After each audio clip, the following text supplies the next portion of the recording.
Bonjour à toutes et à tous, je suis très heureuse de vous retrouver pour cette deuxième table ronde en partenariat avec l'Office des personnes handicapées du Québec. Aujourd'hui, 3 décembre, c'est la Journée internationale des personnes handicapées. Nous avons la chance de recevoir 3 duos d'employeurs-employés pour parler des thèmes variés comme les répercussions positives de l'embauche, la valorisation des employés handicapés et la marque employeur. Nos invités aujourd'hui sont Messieurs Bernard Gravel et Laurent Labrec du vignoble La Grande Allée, Messieurs Emiliano Garitz et Frédéric Renaud de l'entreprise Décathlon, Madame Lynne Gosselin et Monsieur William Roy de l'entreprise Edicom Distribution.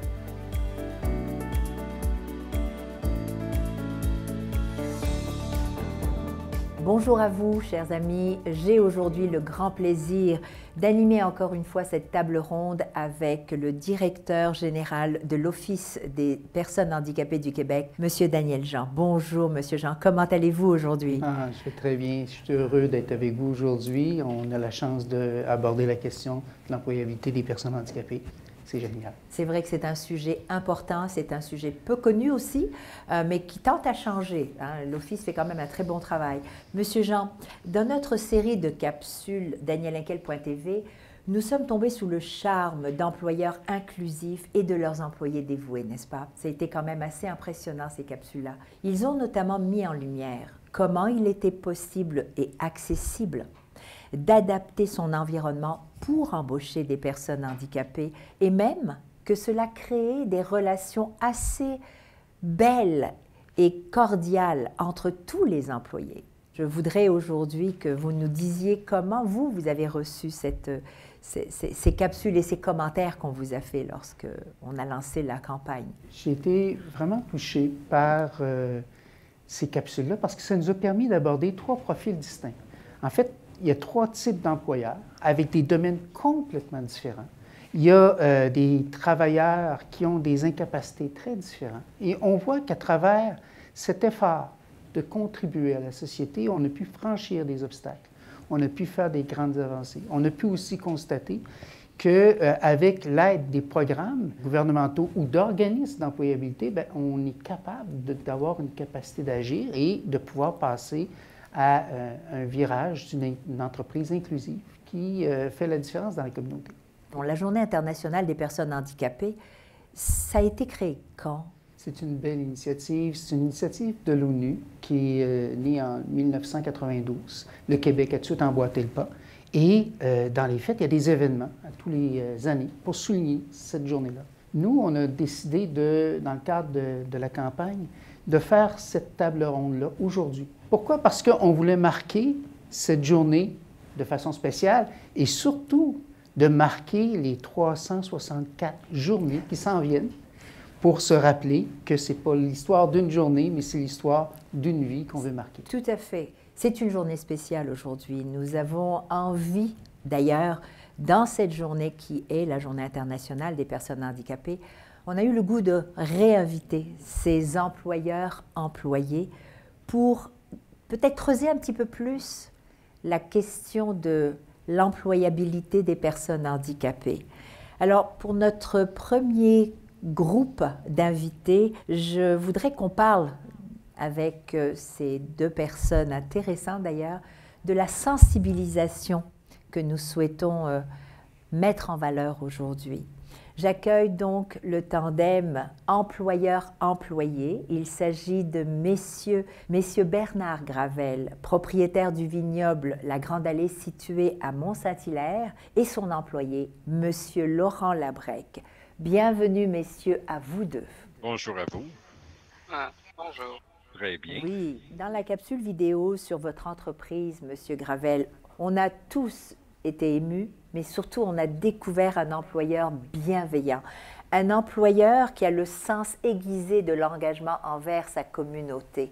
Est-ce que le fait d'être un employeur engagé particulièrement envers des personnes handicapées, c'est quelque chose de nouveau ou c'est quelque chose qui est ancré en vous depuis toujours?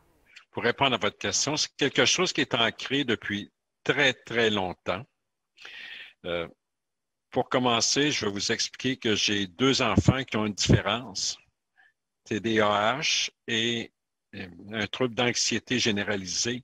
Et j'ai un de mes frères qui a le Parkinson aussi. Donc, pour moi, être entouré de personnes qui ont des différences, ce n'est pas une improvisation, ça vient du cœur, ça vient des émotions. Et les gens qui sont avec moi au quotidien, au vignoble, bien, ces personnes-là, n'ayant pas de lien affectif, on peut faire de meilleures interventions et le travail est beaucoup plus concret que quand il y a un lien affectif. Donc, votre vie a toujours été entourée de personnes, justement, comme on dit, différentes. Et aujourd'hui, vous contribuez à votre façon avec votre entreprise. Monsieur Daniel Jean, c'est un des employeurs qui nous a beaucoup touchés, d'ailleurs, avec le parcours de Monsieur Gravel lui-même, mais avec le fait qu'il s'est engagé et qu'il s'engage lui-même, personnellement, comme un mentor. Quand je parlais avec M. Gravel, c'est quasiment du mentorat qu'il fait auprès des personnes différentes, des personnes handicapées. On voit M. Laurent Labrec, comment il est lumineux dans ses yeux, comment, dans le fond, cet emploi-là a changé sa vie. Pouvez-vous nous dire quelques mots, M. Labrec, sur qu'est-ce qu'a apporté cet emploi-là dans votre vie qui vous a amené à relever tant de défis? Il y a beaucoup de choses qui sont apprises, que j'ai appris avec M. Gravel depuis les 3 dernières années. Avec mon syndrome d'Asperger, je suis quelqu'un qui est quand même très ordonné, très méthodique. Puis dans un domaine saisonnier, on doit toujours réussir à répondre à des imprévus. Ça a été un des grands défis d'apprendre à improviser, mais ça aide un peu aussi dans le domaine de tous les jours. Vous avez relevé des défis avec brio. On apprenait que vous avez travaillé, vous avez réparé un 4 roues. Vous aviez jamais, si ma mémoire est bonne, travaillé sur un moteur. Non, effectivement, je suis quelqu'un qui aime découvrir, apprendre. Puis j'ai un peu appris à la volée à force de défaire et de réassembler, trouver des renseignements, puis de faire des diagnostics. Le printemps passé, j'ai appris à souder. J'ai eu à peu près peut-être 2 heures de mentorat. Puis après ça, j'ai appris le reste par moi-même. J'aime ça, essayer de me dépasser, d'essayer d'apprendre. J'allais dire, M. Gravel, dans les faits, vous avez un employé qui vous fait des surprises, qui dépasse vos attentes, j'imagine. Oui, il dépasse les attentes. Et c'est pour ça que l'approche que nous avons, il y a une approche pédagogique. C'est qu'on les amène depuis 2011, tous ceux qui nous côtoient, à se dépasser, apprendre à faire autre chose. Je ne leur confie pas des tâches ou des défis dans lesquels je considère qu'ils ne seront pas capables de réussir. Fait qu'il y a toujours une progression. Notre but, c'est de relever des nouveaux défis.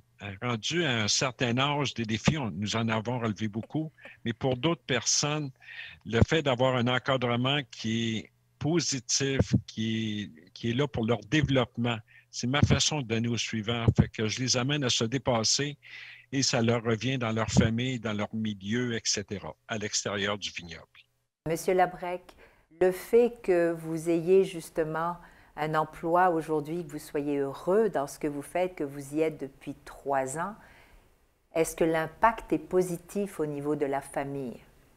Oui, ça s'est quand même fait remarquer dans le milieu familial. À réussir à accomplir des tâches, à les mener à terme, ça m'a aussi développé ma persévérance. Si on n'est jamais supporté, qu'on se sent jamais valorisé, c'est très difficile de voir pour accomplir des tâches qui sont plus longues, plus demandantes. C'est sûr qu'il y a des tâches comme l'entretien de la maison qu'à ce moment-là, l'estime de soi est valorisée, puis on réussit à finir les tâches qu'on entreprend, alors qu'avant, on serait découragé avant d'arriver à terme. Très, très belle remarque. D'ailleurs, je crois que vous avez vous occupez de votre papa, je crois. Je vis à la maison familiale. Mon père a eu un accident puis est devenu paraplégique. Donc, il n'a plus Il ne ressent plus rien en dessous des pectoraux. De son côté, ma mère a une faiblesse cardiaque. J'ai pas mal les mains et les bras de la maison, là. Je supporte ma famille autant que je peux. Monsieur Gravel, vous, est-ce que vous avez constaté que le fait d'embaucher des personnes handicapées, leur donner le mentorat que vous leur donnez, est-ce que ça fait une différence dans le climat de votre milieu de travail? Il y a une très grande différence pour l'ensemble des gens qui me côtoient au vignoble, c'est que personne ne juge personne. C'est un milieu vraiment d'intégration et nous avons un bon impact au niveau de la communauté sur la Rive-Sud de Montréal. On travaille beaucoup avec les organismes et il y a bien des commissions scolaires ou des associations de personnes handicapées et autres qui viennent faire leurs rencontres. Ils nous font des visites. C'est un lieu qui est adapté. Nous sommes accrédités qui roule. Donc, c'est pas juste d'inclure des emplois, c'est d'inclure la communauté et ça nous amène à nous dépasser tout le temps. Et par exemple, nous travaillons beaucoup avec le SDEM CEMO Montérégie, qui est un organisme par le biais que j'ai connu Laurent et d'autres personnes avant. Et je suis sur le CA depuis 2011 et le président du CA depuis bientôt 2 ans. Fait que j'ai une implication au niveau du vignoble, dans la communauté, au niveau des organismes. C'est ce qui nous donne de la visibilité. Et nous avons aussi au vignoble une charte des valeurs dans laquelle les 6 premiers points sont les valeurs humaines. Donc, on intègre toute personne, on les accueille, on travaille avec la communauté, etc. C'est notre mission. Et depuis l'été, on retrouve la charte derrière notre carte d'affaires. Ceux qui se plaignent de ne pas avoir de temps parce qu'ils sont entrepreneurs, et je crois que dans votre cas, un vignoble, c'est beaucoup de demandes en temps. Je crois que c'est quelque chose que vous n'y adhérez pas beaucoup. Le temps, je crois que c'est ce qu'on se donne comme temps. Hein? C'est le temps qu'on veut bien donner. Effectivement, je me considère chanceux, j'ai une bonne santé. Des personnes comme Laurent, Frédéric, William ou tous les autres qui m'ont côtoyé, ils ont des différences. Ils n'ont pas demandé d'avoir ces différences-là. Bien, moi, je travaille avec les personnes, puis ça me fait, je les rends heureux, puis ça me fait un plaisir énorme aussi. Vous nous faites beaucoup de bien. Et pour terminer, ma question, j'aimerais la poser aussi, encore une fois, à M. Labrec. Quelle est votre vision pour vous dans un futur au sein des vignobles Grande Allée? Est-ce que vous voyez un futur? Je me vois pas d'arrêter d'apprendre. Il y a encore bien des années, bien des saisons différentes avec un climat qui devient de plus en plus irrégulier, mais on doit s'adapter. Il faut avancer. Si on essaye d'arrêter, on va rouiller. Fait qu'on est toujours mieux de travailler. J'adore, vraiment, vraiment. Monsieur Labrec, vous êtes incroyable, incroyable et tellement, tellement beau à voir, courageux. C'est beau de vous entendre. Quel beau témoignage. Messieurs, on vous souhaite le meilleur des accomplissements et à très bientôt à vous deux. Merci. Ça fait un plaisir. Merci à vous deux. Monsieur Jean, si l'embauche se fait souvent dans la bienveillance, il faut parfois que les personnes handicapées travaillent fort pour se faire valoir, pour se faire reconnaître aussi. On fait face à des préjugés. Ce sont des personnes qui ont souvent à se vendre, mais à se vendre encore plus que n'importe qui d'autre. Et ce n'est pas simple. Pour en parler, nous accueillerons aujourd'hui notre deuxième duo employeur-employé. Il s'agit de M. Emiliano Garitz, leader d'équipe, et de M. Frédéric Renaud, employé de l'entreprise Decathlon. Bonjour, messieurs, à vous deux. Vous allez bien? Oui, bonjour, Madame Henke. Bonjour, Monsieur Jean. Moi, particulièrement, je vais très bien et je pense que Fred aussi, mais il va répondre par lui-même. D'être rayonnant, alors on va voir, vous allez voir, c'est quelqu'un qui a le sourire magique. Avant de commencer notre discussion, Monsieur Gary, j'aimerais vous demander, nous avons tourné une belle capsule dans votre boutique, la boutique Decathlon, et vous avez fait un commentaire aussi après, parce qu'il y a eu un impact, en fin de compte plusieurs impacts. Voulez-vous nous en parler? Premièrement, c'est remercier parce que la sensibilité de la vidéo était, comme il a vraiment capté le bon travail que Frédéric fait, mais aussi l'importance que Decathlon donne aux êtres humains qui travaillent. Donc, je félicite toute l'équipe. J'ai pleuré la première fois que je l'ai vu, honnêtement, parce que c'est tellement touchant. C'est émouvant. Et pour parler d'impact, la vidéo jusqu'à aujourd'hui, il y a eu comme quelque chose autour de 85 000 vues. C'est énorme. Elle a été rediffusée sur des groupes LinkedIn de Decathlon en Europe. Il y a eu beaucoup de commentaires. Toute ma famille en Argentine, des amis dans l'Argentine, des autres entreprises. Mais la chose qui moi, personnellement, m'y a touché le plus, c'est notre leader des ressources humaines, Émilie Pelletier. Son fils, Xavier, il est sur chaise roulante. Donc, quand son fils il a vu la vidéo, il a dit, maman, voir cette vidéo, ça m'encourage à me dire que dans le futur, je pourrais trouver un emploi. Bon, pour moi, c'est la plus grande satisfaction. Et aussi, Émilie, il a reçu des commentaires hyper positifs des autres parents qui vont à la même école que son fils, qui ça les a encouragés, qui ça a donné l'espoir. Donc, moi, quand j'ai rencontré Fred, c'est vraiment ça que je disais, que lui était un ambassadeur. Parce que nous, on ne peut pas s'arrêter à Fred. On aimerait que demain, toutes les décathlons du Canada, il y a une personne avec un handicap qui puisse nous apporter. Parce que, voilà, c'est notre vision. Donc, oui, les impacts, je vous remercie encore de la vidéo. C'est tellement beau. Nous, je m'attendais à une réponse de l'impact à l'interne. Vous savez, avec les employés, des fois, c'est vrai que les gens se rendent compte à quel point l'entreprise est inclusive, etc. Mais là, on parle d'un impact mondial, familial, entrepreneur, mais aussi employé. Monsieur Jean, il faut quand même vous féliciter pour ce programme, pour cette... franchement, là, je suis... bouche bée. Bravo à vous deux aussi. Hein. Monsieur Renaud, lorsqu'on écoute la capsule, on entend que vous avez déjà dans le passé caché le fait que vous êtes une personne handicapée dans vos démarches d'emploi parce que vous aviez l'impression que ça pouvait nuire. Vous êtes à même, vous vivez au quotidien, de voir que le regard des autres peut avoir une incidence sur nos démarches. Vous, comment ça s'est passé, votre processus d'embauche dans cette compagnie-là? Est-ce que, dans le fond, comment vous vous êtes vendu? Ça a été un coup de chance aussi en même temps. Là. Je voyais tout le temps mon CV avec une lettre de présentation qui disait ma condition.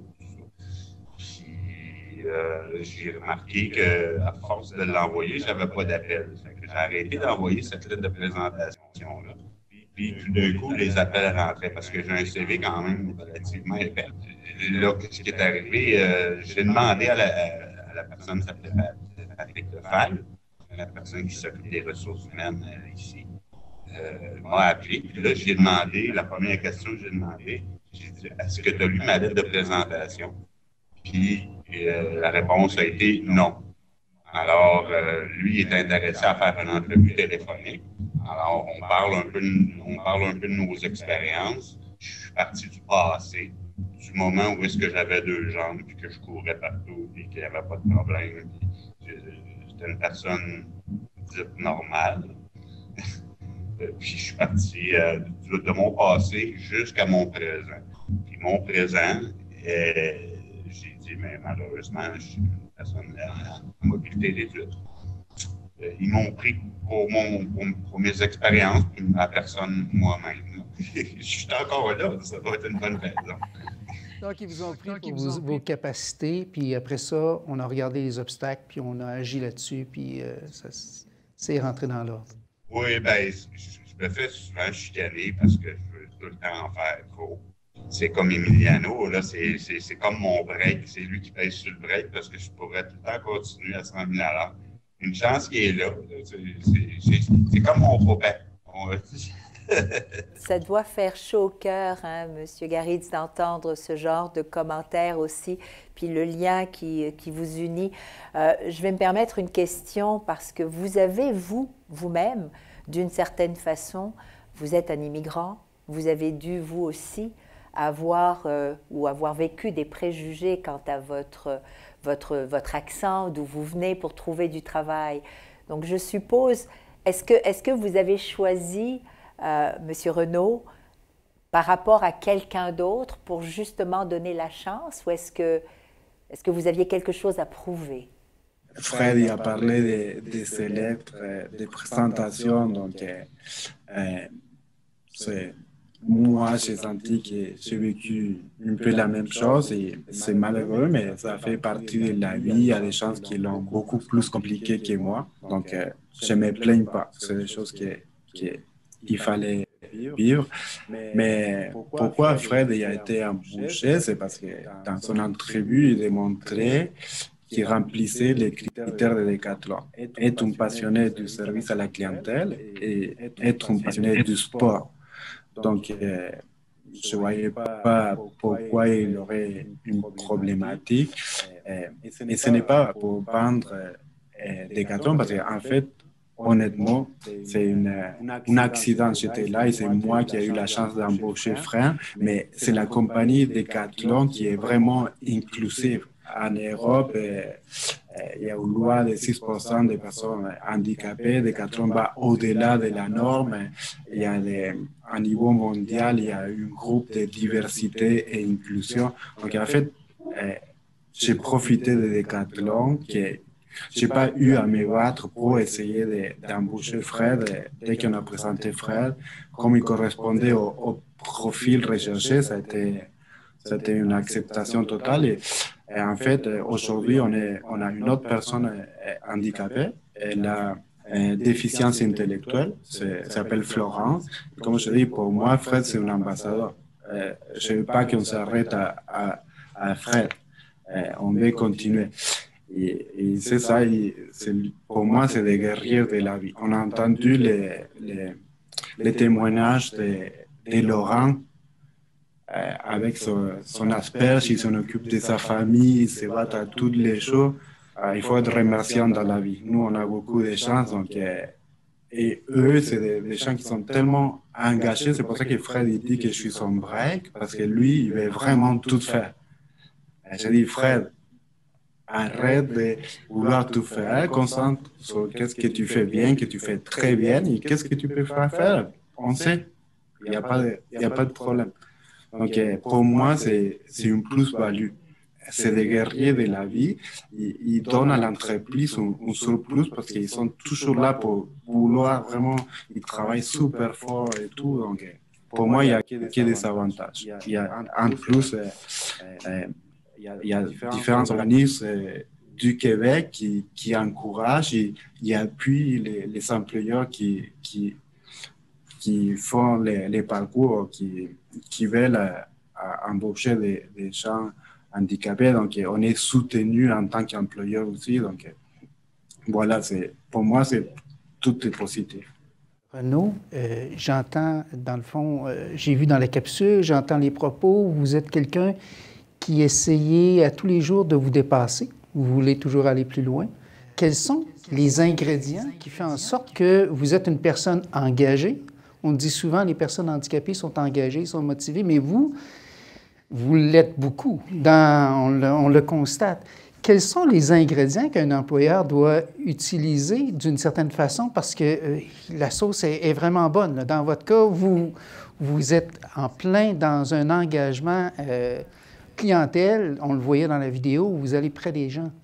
Je sais que je viens avec un certain bagage pas de problème, d'inconvénients, mais c'est une gang tellement incroyable là, dans le sens que j'ai été reçu comme un superstar, puis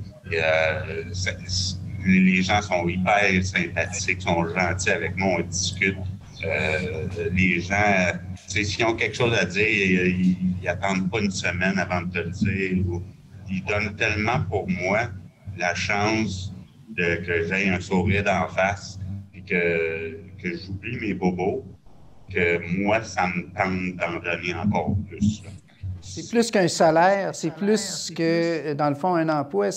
Vous me parlez d'une équipe, vous me parlez d'un milieu. Oui, c'est ça, exactement. T'sais, ça ne me dérange pas de dépenser 50 pièces de gaz par semaine en fuel juste pour venir travailler. Ça ne me dérange pas. C'est une routine. C'est ça que j'ai besoin. Je suis peut-être drillé comme ça. Je suis comme ça, mais j'ai un encadrement, j'ai une routine. Ça s'en va tout le temps comme ça. Moi, je me sens bien dans ce temps-là. Les gens me font du bien, donc je vais en donner. C'est simplement ça. Monsieur Gary, vous êtes beau aussi à vous voir tous les deux, à vous entendre. C'est quand même impressionnant de voir les liens qui se créent, mais pas juste envers une personne. C'est cette sensibilité que vous avez aussi, disons-le. Vous mettez du temps. Vous avez dit tout à l'heure, c'est pas moi, c'est quand même l'entreprise. Ben, moi, je me permettrais de dire, non, c'est d'abord vous.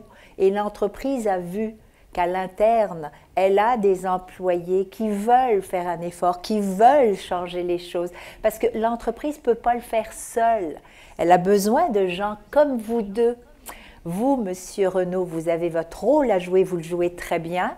Vous m'avez beaucoup touchée parce que dans la capsule, je me souviens que vous avez dit moi, qu'il neige, il fait froid, des fois j'ai mal, je ne peux pas me lever, mais je rentre dans mon auto, j'y vais, j'arrive au bureau parce que je veux être là, je veux être avec mes amis, avec ceux avec qui je travaille, rencontrer des clients.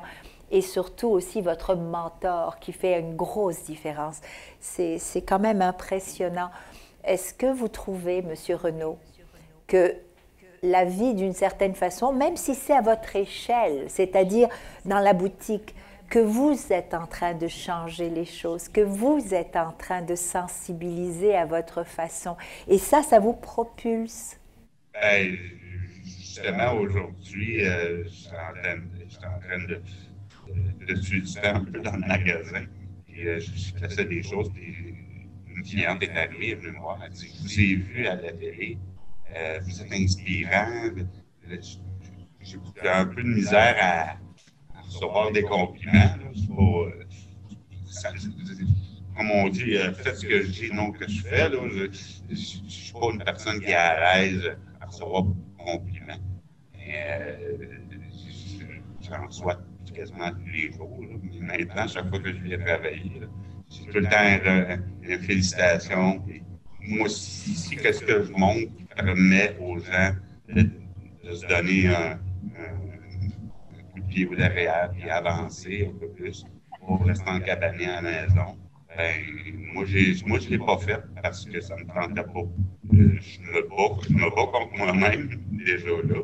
Fait que, tant qu'à me battre contre moi-même, ben, je vais essayer de me changer d'idée en faisant d'autres choses. En tout cas, c'est encore une fois une belle démonstration de volonté, de détermination, de courage et tout simplement de vie. Hein? C'est ça la vie, c'est d'accueillir la différence. Messieurs, on aimerait vous remercier tous les deux pour ce beau témoignage encore une fois. Félicitations et surtout, santé et belle continuation. Oui. Oui. Merci à vous et pareillement pour vous, beaucoup de santé et belle continuation à vous deux. Et joyeuse fête. Merci, joyeuse fête aussi. Pour parler de l'impact positif sur les organisations, nous recevons maintenant notre dernier et troisième duo employeur-employé, Madame Lynne Gosselin, présidente de l'entreprise Edicom, et Monsieur William Roy, responsable des boîtes chez Edicom Distribution. Bonjour à vous deux et ravi de vous avoir parmi nous. La première question. Mais merci beaucoup. C'est vraiment un plaisir. Madame Gosselin, ce qui est intéressant avec vous, c'est que je crois que vous avez été et vous étiez réticente lorsque votre associé vous a amené l'idée justement de recruter des personnes handicapées dans votre entreprise. Vous étiez réticente, est-ce que je peux savoir pourquoi? Mais surtout, vous avez changé d'avis. Je veux aussi savoir pourquoi. Le mot réticence est faible peut-être même. J'étais craintive et quand mon directeur de prod, Patrick, avait amené l'idée, il me l'apportait comme si c'était une chose simple, simple, simple. Alors que pour moi, c'était une nouvelle division qu'on mettait en place. Et tout était à bâtir, tout était à construire. Et j'avais une crainte très forte de dire, OK, mais là, on va accueillir des gens qui déjà ont des handicaps d'une certaine façon, dans un monde où on ne sait même pas, nous non plus, où est-ce qu'on s'en va et comment ça va se passer. Et pour moi, cette crainte-là, elle était immense. Je ne pouvais pas concevoir d'accueillir des gens dans un environnement qui moi-même, je ne contrôlais pas et que je ne savais pas exactement comment c'était pour se passer. Parce qu'on accueillait 8, c'est ça que j'ai oublié de dire, c'est que quand il m'en parlait, c'était pas une ou deux personnes qu'on accueillait. C'était un groupe de personnes. Et là, je me disais, OK, moi, j'ai pas de compétences là, avec ces gens-là. Je vais les prendre comment? Fait que c'est vraiment cette crainte-là qui m'habitait. Jusqu'à temps que je rencontre la personne responsable du dossier à la SDEM qui m'a vraiment mis en confiance en me partageant comment c'était pour se dérouler, puis l'encadrement et l'aide qu'on aurait. Et ça fait toute la différence dans mon dossier pour me dire, OK, on n'est pas laissé à nous-mêmes, on va avoir des gens qui vont nous accompagner et qui vont pouvoir m'aider parce que je dis à la blague, moi, je pense, j'ai l'impression que je vais faire un cours 101 de ressources humaines. Fait que c'était toute cette crainte-là qui m'habitait, là. Mais ça a disparu au moment où j'ai senti qu'il y avait des gens qui viendraient et nous guideraient dans cette démarche-là. Monsieur Roy, vous êtes arrivé dans une entreprise qui débutait. On a entendu Mme Gosselin dire que c'était un défi pour elle assez important. Pour vous, qui arrivez dans une entreprise, un emploi comme ça, est-ce qu'il y avait beaucoup de crainte, d'appréhension ou c'était naturel? C'est sûr que pour moi, c'était un autre domaine pour moi. Donc, c'est sûr qu'il y avait un peu de crainte. Puis, il y avait aussi que ça s'est tellement passé vite parce que, moi, je suis arrivé vraiment au début. Donc, j'ai pas eu beaucoup de temps pour y penser. Mais j'ai fait le saut, puis je suis tellement content d'avoir fait le saut. C'est une grande fierté que j'ai d'avoir fait le saut avec l'équipe. Vous avez fait plus que le saut. Si on regarde la capsule, vous avez pris les responsabilités, vous avez pris les devants. On voit un leader. Comme Patrick disait dans la vidéo, il m'a beaucoup challengé, Patrick, puis ça m'a beaucoup aidé. Je pense que je n'aurais pas été un des leaders de l'équipe s'il ne m'aurait pas autant challengé. Puis ça vous donne le goût d'aller plus loin, d'apporter des améliorations. L'entreprise est gagnante. Tout à fait. C'est fascinant. C'est fascinant. C'est tout le monde qui gagne. D'ailleurs, regardez Mme Gosselin avec le sourire qu'elle a. On se rend compte que pour elle, c'est tout à fait normal et c'était bienvenu. Ça m'amène à vous poser la question suivante, Mme Gosselin. Vous êtes propriétaire de plusieurs entreprises, entre autres une entreprise aussi en médias. Le fait d'avoir embauché des personnes handicapées, est-ce que la marque employeur a un impact, ou votre marque employeur aujourd'hui a un impact plus positif envers peut-être vos employés à l'interne, mais peut-être vos fournisseurs aussi, et les clients, je ne sais pas, est-ce qu'il y a eu un impact? Une bonne question. Jusqu'à maintenant, ça s'est fait extrêmement rapidement. L'entreprise, la division Edicom Distribution existe seulement depuis quelques mois. Fait qu'on ne l'a pas fait dans ce but-là, puis on ne l'a pas non plus communiqué encore beaucoup à l'extérieur. Mais ce que je me rends compte, c'est que ça a un impact. De travailler ensemble, c'est un grand élément de partage que l'on fait. Parce que quand on a accueilli ce groupe-là, quand on a accueilli les gens, on se rendait compte qu'ils sont très, très proches de leurs émotions. Ils sont très en réaction quand on ne planifie pas ou quand on ne fait pas les choses dans un certain cadre. Et c'est ce partage-là qu'on est en train d'accueillir, je dirais, et qu'on va aussi transmettre aux autres divisions, à l'autre division. C'est parce qu'on a tous à gagner de mieux travailler ensemble et de mieux se comprendre.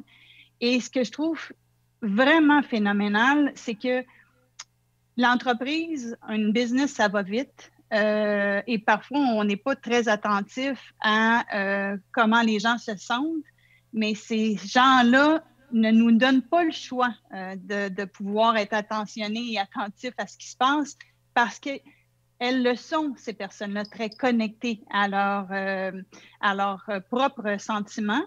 Fait que c'est un peu tout ça qu'on va faire bénéficier l'ensemble de l'organisation, je crois. C'est très intéressant. D'ailleurs, on parlait aussi de la perception que les gens ont de savoir qu'on recrute parce qu'on doit recruter ou parce que c'est bien de recruter. Monsieur Jean, je pense que vous en connaissez un petit bout là-dessus. Hein, on m'interpelle des fois pour dire, est-ce que vous n'avez pas l'impression que les programmes gouvernementaux, les mesures visent dans les faits à donner de l'argent à une entreprise, puis on utilise les personnes handicapées?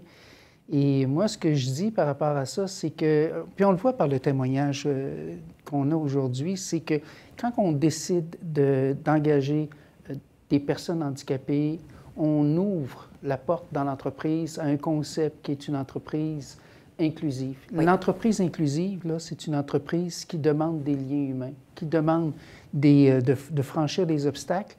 Et ça ne peut pas se faire sans cœur, ça ne peut pas se faire de façon tout simplement utilitaire. Juste pour le profit. Ça ne fonctionne pas.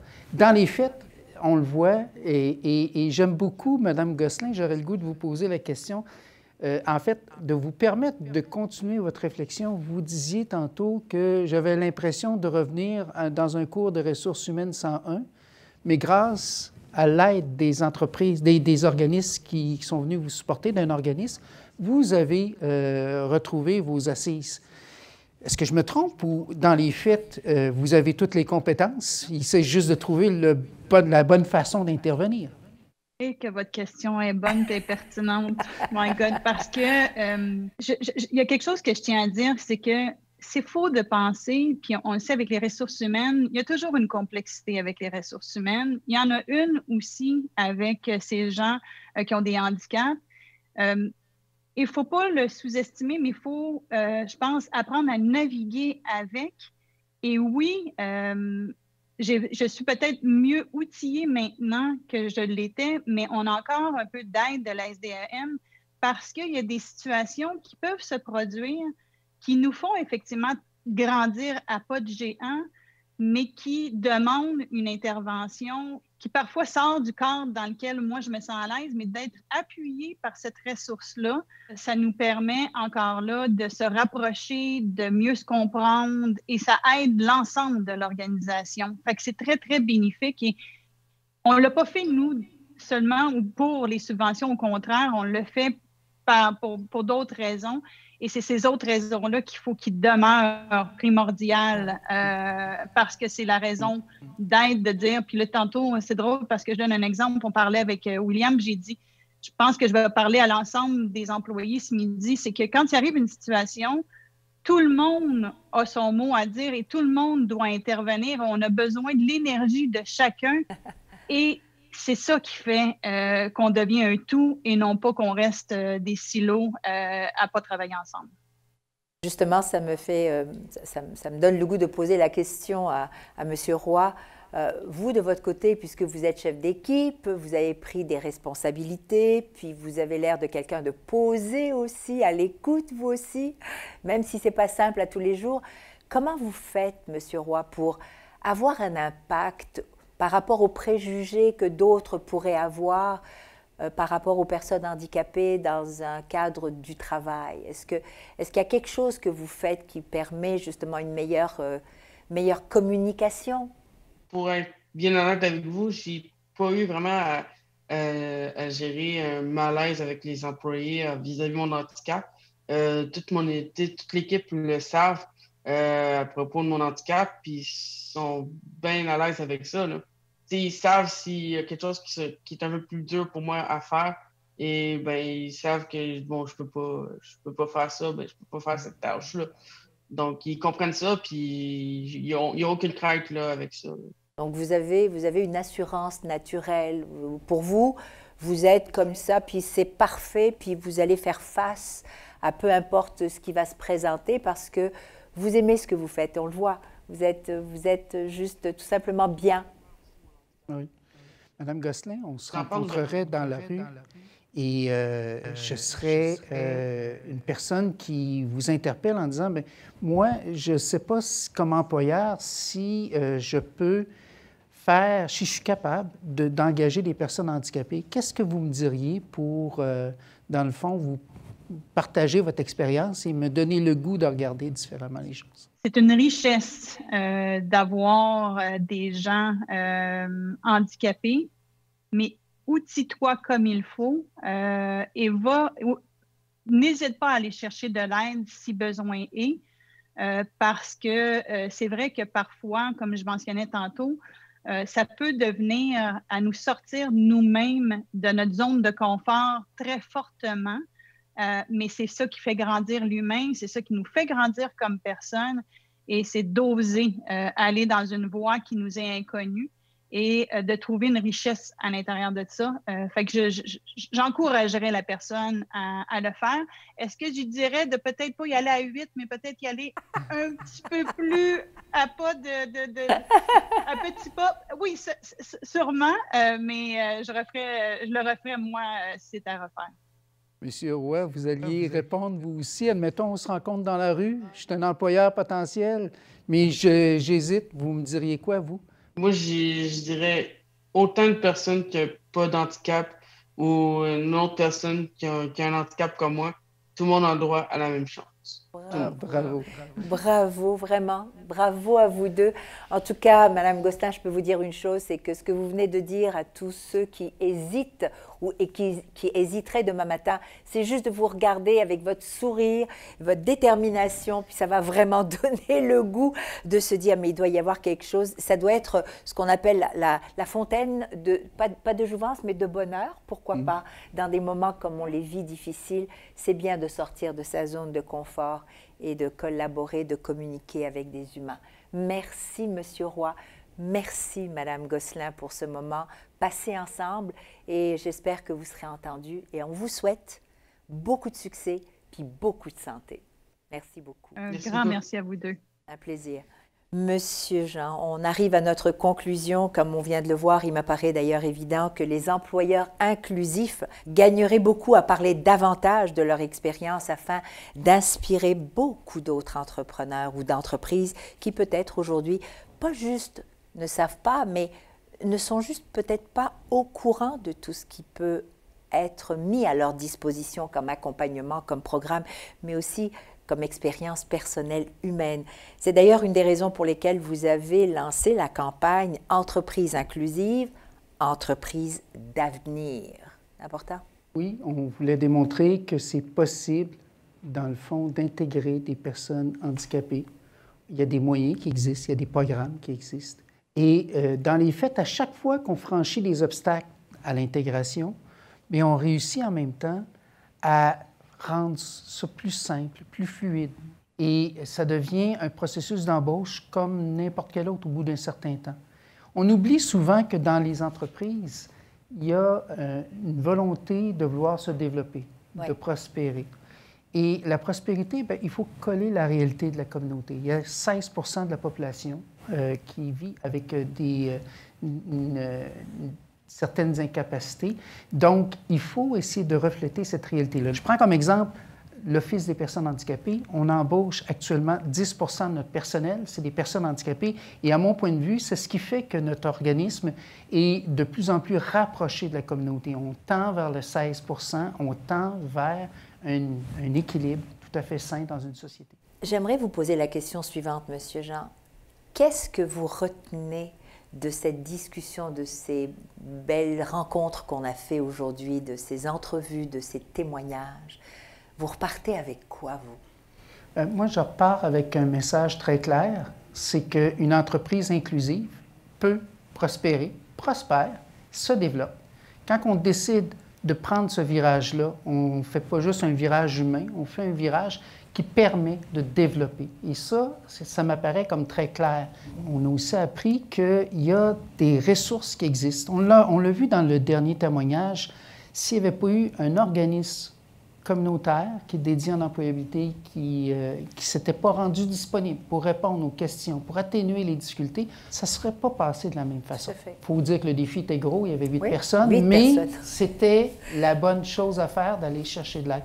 J'encourage les personnes handicapées à faire des démarches. On l'a vu avec M. Roy, on l'a vu avec nos différents panélistes. Effectivement, si on franchit le pas de oser, d'essayer de transgresser les inquiétudes et de dire au contraire, je m'affirme dans mes capacités, bien, c'est possible. Donc, j'encourage les personnes handicapées à frapper aux portes. Ouais. On a besoin de votre énergie. J'encourage aussi les employeurs, les entrepreneurs à faire le pas en avant pour développer une entreprise inclusive, mais aussi, surtout, aller chercher un accompagnement quand c'est requis. Parce que je pense que c'est possible de réussir, mais il faut avoir les meilleures conditions. Demander de l'aide, c'est une expression d'une force, parce qu'on est capable de démontrer qu'ensemble, et non tout seul, on peut réussir. Tout à fait. D'ailleurs, vous vous êtes adressé autant aux personnes handicapées, parce que souvent, et on l'a déjà dit, il y a une difficulté. C'est pas si simple que ça de se dire, bon, ben, je vais y aller, puis on va m'accepter tel que je suis. Mais si ces personnes-là ne le font pas, Monsieur Jean, eh bien, c'est sûr et certain que ça va être beaucoup plus difficile de les entendre, de les voir et de connaître aussi la richesse que ces personnes nous apportent. Donc, employeurs, levez la main, faites le geste, et personnes handicapées, tapez aux portes et appelez. C'est d'ailleurs ce qui conclut aujourd'hui cette belle table ronde avec Monsieur Jean. Ça a été, encore une fois, beaucoup d'émotions, hein? Beaucoup d'émotions, mais la vraie vie, c'est ça, et c'est ce qui nous passionne. Merci à toutes, merci à vous d'avoir été présents, de pouvoir aussi partager, commenter. Allez sur danielinkel.tv pour revoir les différentes capsules employeurs-employés, vous nourrir, vous inspirer. J'aimerais aussi vous demander d'aller sur le site web de l'Office des personnes handicapées du Québec afin d'apprendre sur les nombreux programmes qui sont là, les nombreux accompagnements. Non, on n'est pas seuls, les employeurs, et on a besoin de main-d'œuvre, alors allons-y. À très bientôt et continuez de nous suivre sur danielinkel.tv. Monsieur Jean, à vous le dernier mot et encore une fois, merci pour tout ce que vous faites. Merci pour cette magnifique campagne qui doit continuer 364 jours. Oui, et merci d'avoir apporté cette touche d'humanité à notre démarche. C'est le bonheur total, croyez-moi. Un plaisir, monsieur. À bientôt, mes amis.